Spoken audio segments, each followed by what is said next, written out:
হ্যাঁ, ঠিক আছে। আসসালামু আলাইকুম ওয়া রাহমাতুল্লাহি ওয়া বারাকাতুহু। ওয়ালাইকুম আসসালাম। অন্যান্য ধর্মাবলম্বী ভাইদের প্রতি আদাব এবং আন্তরিক শুভেচ্ছা। এদেশের গণমানুষের প্রিয় সংগঠন বাংলাদেশ জামায়াত ইসলামী কৈমারি ইউনিয়নের ডাকে 10 দলীয় নির্বাচনী ঐক্য জোটের পক্ষ থেকে আজকের এই জনসভার শ্রদ্ধাভাজন সভাপতি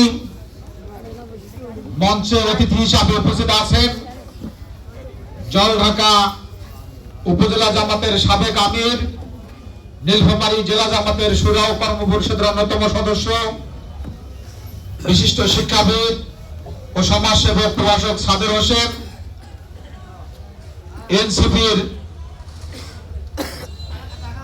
জেলা নেতৃবৃন্দ, উপজেলা নেতৃবৃন্দ, খেলাফত মজলিসের জেলা উপজেলা নেতৃবৃন্দ, অন্যান্য রাজনৈতিক দলের নেতৃবৃন্দ, আমার সামনে উপস্থিত সংগ্রামী সাথী ও বন্ধুগণ, অনেক নরম এবং গরম বক্তব্য শুনেছেন, ঠিক কিনা? মাঘ মাসি ঠান্ডা গরম বক্তব্য শুনলে তো আরো গরম শরীর হয়েছে নাকি? তেমন একটা স্যাংসাঙ্গা কথা কই কি কন? তাহলে না মিশেল করিয়া উসমিস করিয়া না সুবিধা হইল না। সময় কিন্তু বেশি নাই, নির্বাচনী আইন অনুযায়ী 8টায় আমাদেরকে মিটিং শেষ করতে হবে। তার আগে আবার তারপরে আবার আমার কথার পরে সভাপতি সাহেব ধন্যবাদ জানাইবে। তো এখানে যারা কৈমারিবাসী আছেন তাদের কাছে আমার কয়েকটা প্রশ্ন। তার আগে জানতে চাই যে এখানে কৃষক আছেন যারা, তারা একটু হাত তোলেন তো, যারা কৃষি কাজ করে। আমিও কিন্তু কৃষক এবং কৃষকের সন্তান, ছোটখাটো ব্যবসা বাণিজ্য করি। হাত নামান। আলু আবাদ করছেন কায় কায়? হাত তোলেন তো। আলু আবাদ করছেন না করছিলেন? আচ্ছা, হাত নামান। তারপরে ভুট্টা ভুট্টা গাছছেন কায় কায়? জি। এখন আলুর কথাই কই আর কি। আলুর জন্য সরকার কি দেয়? ভর্তুকি দেয়। পাইছেন কায় কায়? হাত তোলেন তো। তা কৈমারি কি বাংলাদেশ থেকে আলাদা নাকি? এটা সরকার নাই নাকি? এটা কৈমারির নিজে নিজে সরকার নাকি? আচ্ছা, সরকার আছে। এই জন্য তো মানুষ কয় খায় দায় জব্বার, মোটা হয় আব্বাস। হ্যাঁ, এখন কৈমারি, আপনাদের কৈমারি, আমাদের কৈমারি, আমাদের প্রাণের কৈমারি। হ্যাঁ, সেই কৈমারির আমি জানতে চাই, এই কৈমারি বাজারে ড্রেন আছে তো, পানিতে জমে না নাকি?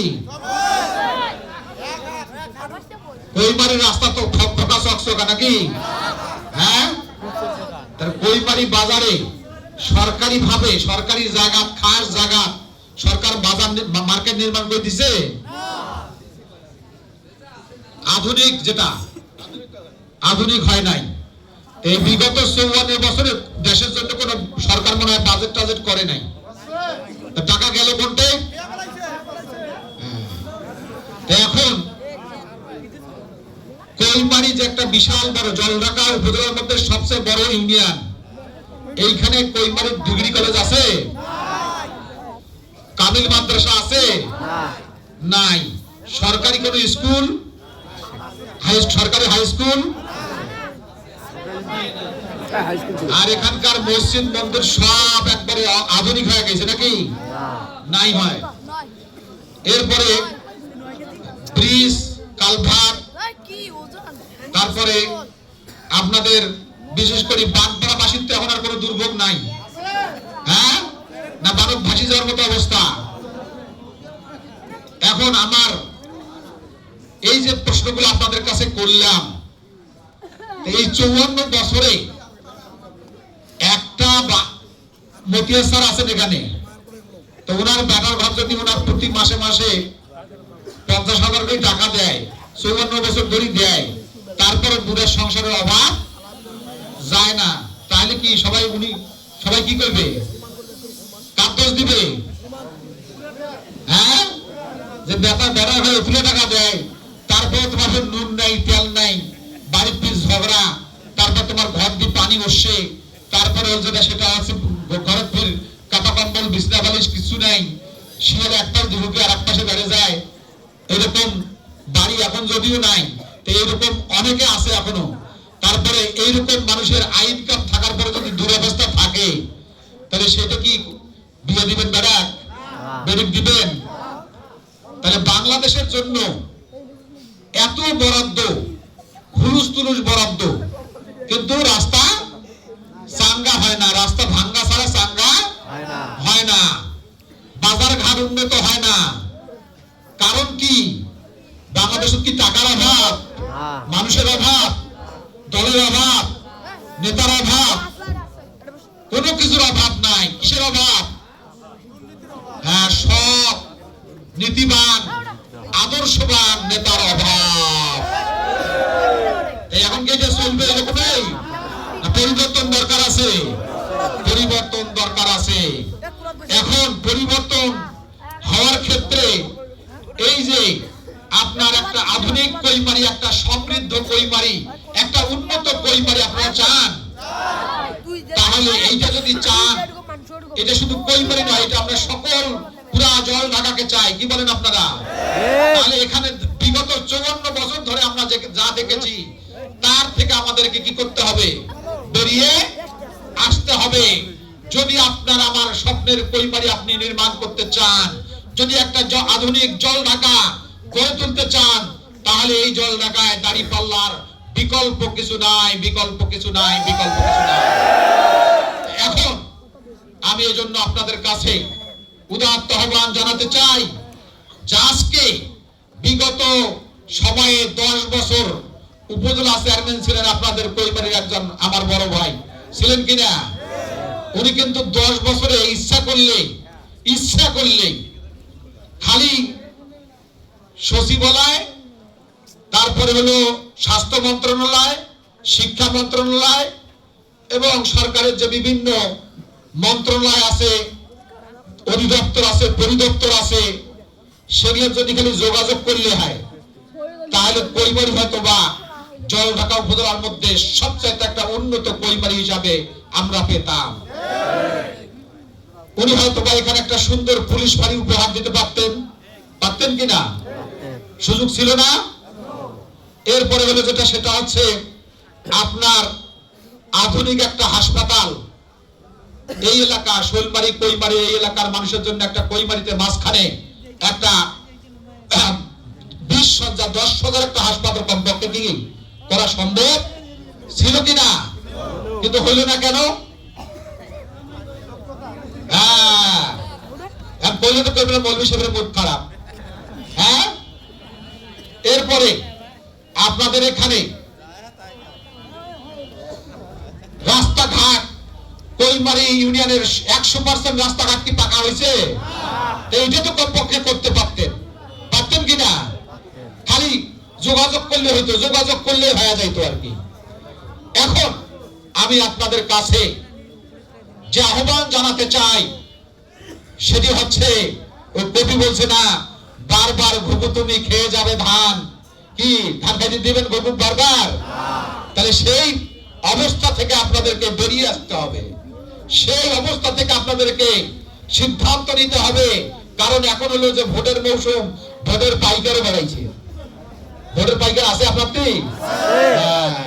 এই পাইকারের ফান্ড যদি পড়েন, হ্যাঁ, পাইকারের ঘরে ফান্ড পড়া যাবে না। এখন পাইকারের ঘর মাঘ মাসি শীতে সুন্দর কম্বল ধরে আসবে, তারপরে যেটা সেটা হচ্ছে আমানত শাল অঙ্গি ধরে আসবে, আপনার বাড়ি এলে জন্য বৌরানি প্রিন্ট শাড়ি ধরে আসবে। হ্যাঁ, আসি কইবে যে হা হা দাদা রে, তোর এই অবস্থা রে, এইটা লোক পিন্দি বেড়াতো। হ্যাঁ, ওরা তখন তোর একেবারে মেরকেশা হয়ে গেছে। হ্যাঁ, তুই এরকম আসিস, আর আপনার বউ ওই বৌরানি প্রিন্ট শাড়ি পেয়া করবে, বাপরে বাপ, এমপি নাই তো যে দেয়ছে রে, এমপি হলে আরো কি দিবে আর কি? হ্যাঁ, কি গুগলে হইবেন? এখন এজন্যই বলছি কথাটা, এটা দুঃখের সহিত বলছি। আজকে 54 বছরে, তার মধ্যে 10 বছরে বিশেষ করে আলহাজ মিজানুর রহমান চৌধুরী যা করেছেন আপনাদের এই কৈবাড়ির জন্য আর কেউ করেছে? আরো এমপিও ছিল আপনাদের কৈবাড়ি, ছিল কি না? হ্যাঁ, ওই যে আমার এক বন্ধু কইতো, ওনার বাপের নাম কি, যিনি এমপি ছিলেন? হ্যাঁ, আমার এক তারাই কইতো যে কাদের যাদের তাদের, কাদের কি আমাদের। হ্যাঁ, কাদের তো কৈবাড়ির। এই জন্য আজকে ভোটের পাইকার থেকে আপনাদেরকে সাবধান থাকতে হবে, সতর্ক থাকতে হবে। আপনাদেরকে ভুলানোর জন্য নয়া 1000 টাকার নোট বাড়াইছে না, ওইখান ধরে আসবে। হ্যাঁ, ভাই তো অসুস্থ রে, ডাক্তার দেখাও নিয়ে যায়। হ্যাঁ, এতদিন কোথায় ছিলেন? হ্যাঁ, এই সমস্ত চাটুকার থেকে আপনাকে আমাকে সতর্ক থাকতে হবে, সাবধান থাকতে হবে এবং 12 তারিখ পর্যন্ত ভোট সেন্টার পাহারা দিতে হবে, যাতে করে আমরা আর কোনো চাঁদাবাজ, কোনো ধান্দাবাজ, কোনো ডাউট, কোনো বাটপার, কোনো চিটার আমাদেরকে প্রতারিত করতে না পারে। সংগ্রামী সাথী বন্ধুগণ, আর একটা কথা বলতে চাই, প্রশাসন এই সমস্ত দুষ্টদের ব্যাপারে, এই সমস্ত কুচক্রীদের ব্যাপারে, ষড়যন্ত্রকারীদের ব্যাপারে, ভোট ডাকাতদের ব্যাপারে, যারা আজকে সাধারণ মানুষকে হুমকি ধামকি দিচ্ছে, যারা মানুষকে ভয়ভীতি দেখাচ্ছে, প্রশাসন যদি তাদের বিরুদ্ধে ব্যবস্থা না হয়, তাহলে আজকে জামাত ইসলামীর নেতা এবং কর্মীরা, সাধারণ মানুষ তার ভোটের অধিকার আদায়ের জন্য এ সমস্ত দস্যুদেরকে কিভাবে শায়েস্তা করতে হয় সেটা আমাদের জানা আছে। তখন আমরা উচিত শিক্ষা দিয়ে আমাদের ভোট নিয়ে আমরা কাউকে আর সিনেমিনি খেলতে দেব না, ইনশাআল্লাহ। আর একটা কথা বলতে চাই, আমাদের কৈমারিতে সনাতন ধর্মের অনেক ভাই বোন আছেন, আছেন না নাই? এখানে অনেক দাদা আমার উপস্থিত আছেন। আমার দাদা, দিদি, বৌদি, কাকি, মাসি যারা আছেন, তাদের উদ্দেশ্যে বলতে চাই যে আজকে ফ্যাসিস্ট এবং তার দোসর যারা আজকে আপনাদেরকে বিভিন্ন ভাবে আমি চ্যালেঞ্জ দিয়ে বলবো যে বাংলাদেশের ইতিহাসে কোন হিন্দু ধর্মাবলম্বী ভাই সনাতন ধর্মের কোন মানুষ বলতে পারবে না, যদি বলতে পারেন আমি রাজনীতি ছেড়ে দেব, যে জামাত ইসলামীর কোন নেতা, কোন কর্মী আপনাদের প্রতি অন্যায় করেছে, কোন অবিচার করেছে। তারা করেছে আপনাদের ওই সমস্ত চাটুকাররা করেছে, যারা নিজের পকেট ভারী করার জন্য রাজনীতি করে। সংগ্রামী সাথী ও বন্ধুগণ, আমরা দেখেছি বাংলাদেশের একজন সাবেক প্রধান বিচারপতি সুরেন্দ্র কুমার সিনহা, এসকে সিনহা, যাকে শেখ হাসিনা বলছিল যে এই মামলার জন্য এই রায় দাও, এই মামলার জন্য এই রায় দাও, কিন্তু উনি বলছেন যে আমার পক্ষে এটা সম্ভব নয়, আমি সংবিধান পড়ে শপথ নিয়েছি, সংবিধান অনুযায়ী যে মামলার যে যা রায় হয় সেই অনুযায়ী আমি রায় দেব। এই কারণে তাকে আজকে কোথায় আছেন তিনি? আমেরিকা পালাতে বাধ্য হয়েছেন। আজকে যারাই ন্যায়ের পক্ষে, যারাই সত্যের পক্ষে, যারাই ইনসাফের পক্ষে, যারা নীতির পক্ষে, তাদের প্রতি এই সমস্ত দুষ্কৃতিকারীরা অন্যায়, অবিচার, অত্যাচার চালায়। সংগ্রামী সাথী ও বন্ধুগণ, আর একটা কথা বলতে চাই, আল্লামা দেলোয়ার হোসেন সাইদি বিশ্ববরেণ্য আলেম ছিলেন। তার মামলার প্রধান সাক্ষী ছিল শুকরঞ্জন বালী, আপনার নাম শুনেছেন। শুকরঞ্জন বালীকে এই ফ্যাসিস্টরা বলেছিল যেটা, সেটা হচ্ছে যে তোমাকে দেলোয়ার হোসেন সাইদির বিরুদ্ধে সাক্ষী দিতে হবে। উনি শুকরঞ্জন বালী বলছিলেন যে আমি কোনো মিথ্যা সাক্ষী দেব না, যেটা সত্য সেইটাই আমি বলবো। এই জন্য তাকে সেই পিরোজপুর থেকে ধরে নিয়ে এসে ঢাকায় সেফ হোমে রাখা হয়েছিল। পরবর্তীতে এই সমস্ত খুনিরা কি করেছে, ওই শুকরঞ্জন বালীকে ভারতের দমদম কারাগারে নিয়ে আবদ্ধ করে রেখেছিল। তারপরও তিনি কি করেন নাই, মাথা নত করেন নাই। আর একটা কথা বলতে চাই যে আজকে ওই সাইদি সাহেবের এলাকায় আওয়ামী লীগ একজন হেভিওয়েট প্রার্থী, হিন্দু প্রার্থী, ওই এলাকায় হিন্দু ভোটার বেশি। হিন্দুরা সাইদি সাহেবকে ব্যাপকভাবে ভোট দিতেন, নারী পুরুষ সবাই মিলে। আর ওখানে সুধাংশু শেখর হালদার ক্যান্ডিডেট ছিল, উনি মারা গেছেন। এই সুধাংশু শেখর হালদারের জামানত বাজেয়াপ্ত হইতো, আর সাইদি সাহেবের বিপুল ভোটে এমন ভাবে জিততেন যে ওনার কাছে ধারে কাছে আসতে পারত না। সেই জন্য আজকে এখানকার ভাইদেরকে, আমি হিন্দু ভাই বোনদেরকে বলতে চাই যে আমরা দেলোয়ার হোসেন সাইদির উত্তরসূরি।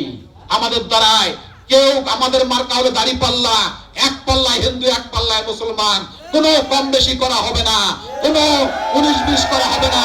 ওবায়দুল্লাহ সালাফি এমপি নির্বাচিত হলে মন্দিরের জন্য যে বরাদ্দ হবে, মসজিদের জন্য সেই বরাদ্দ হবে, কবরস্থানের জন্য যে বরাদ্দ হবে, শ্মশানের জন্য সেই বরাদ্দ হবে। কোনো কাউকে সিনেমিনি খেলতে দেওয়া হবে না ইনশাআল্লাহ। এজন্য আজকে সর্বশেষ আমি আমার হিন্দু ভাইদের উদ্দেশ্যে বলতে চাই যে জামাত ইসলামী ওই খুলনা 1 আসনে একজন হিন্দু প্রার্থী দিয়েছে, কি নাম জানেন? কৃষ্ণ নন্দী। ওই কৃষ্ণ নন্দীর মার্কা কি জানেন? দাঁড়িপাল্লা। ওখানকার উপজেলা আমির সহ জামাতের নেতৃবৃন্দ, বোরকা পরা মা বোনেরা আজকে রাজপথে স্লোগান দিচ্ছে, নেতা আছে রে, কোন সে নেতা? কৃষ্ণ নন্দী, মার্কা আছে রে দাঁড়িপাল্লা। কৃষ্ণ নন্দীর পক্ষে টাকা পয়সা দিয়ে স্লোগান দিচ্ছে, মিছিল করছে, মিটিং করছে, কৃষ্ণ নন্দীর খরচ বহন করছে। যদি আরো ক্যান্ডিডেট আমরা দেওয়ার জন্য চিন্তা করেছিলাম, কিন্তু আমাদের সনাতন ধর্মের অনেক ভাই সাহস পায় না যে ভাই আমি যদি আমার প্রতি যদি ফির আবার কি করে না করে। এই জন্য আজকে আমি হিন্দু ভাইদের উদ্দেশ্যে বলতে চাই, সর্বশেষ কথা আমার একটাই কথা, আজকে ন্যায়ের পক্ষে, ইনসাফের পক্ষে, সত্যের পক্ষে থাকবেন। পূজা পার্বণ আচার অনুষ্ঠান সব কিছু আপনারা বুক খুলে করবেন, মাথা উঁচু করে থাকবেন। আপনি এই বাংলাদেশের সন্তান, আপনি সনাতন ধর্মাবলম্বী, এজন্য আপনি কি হয়েছে আপনার টোপরা টুপলি নিয়ে কাঁপবেন আর মুসলমান বুক ফুলে বেড়াবে। এই বাংলাদেশ জামাত ইসলামী গড়বে না, গড়তে চায় না। জামাত ইসলামী সেই দেশ গড়তে চায়, একদিকে মসজিদে আজান হবে আর একদিকে মন্দিরে ঘন্টা বাজবে, উলুধ্বনি হবে। কোনো সমস্যা হয় নাই, হবে না, আমরা হতে দেব না। সেই বাংলাদেশ জামাত ইসলামী গড়তে চায়। এজন্য আমি আপনাদের কাছে হিন্দু মুসলমান সবার প্রতি উদাত্ত আহ্বান জানাই, যা আসুন আমরা কৈমারির বাসিন্দা যারা আছি, কৈমারিকে একটা আধুনিক কৈমারি হিসাবে গড়ে তোলার ক্ষেত্রে কৈমারির হাট বাজার, রাস্তাঘাট, স্কুল, কলেজ, মসজিদ, মন্দির, গির্জা, পাগোটা, কবরস্থান, শ্মশান সকল ক্ষেত্রে একটি উন্নত ব্যবস্থাপনা, স্বাস্থ্য, শিক্ষা সহ সকল ক্ষেত্রে একটি আধুনিক ব্যবস্থাপনা গড়ে তোলার জন্য দাঁড়িপাল্লা মার্কায় ভোট দিয়ে আমরা বিপুল ভোটে দাঁড়িপাল্লাকে বিজয় করি, এই আশাবাদ ব্যক্ত রেখে আপনাদেরকে অনেক শুভেচ্ছা, অভিনন্দন জানিয়ে আমি আমার কথা শেষ করছি।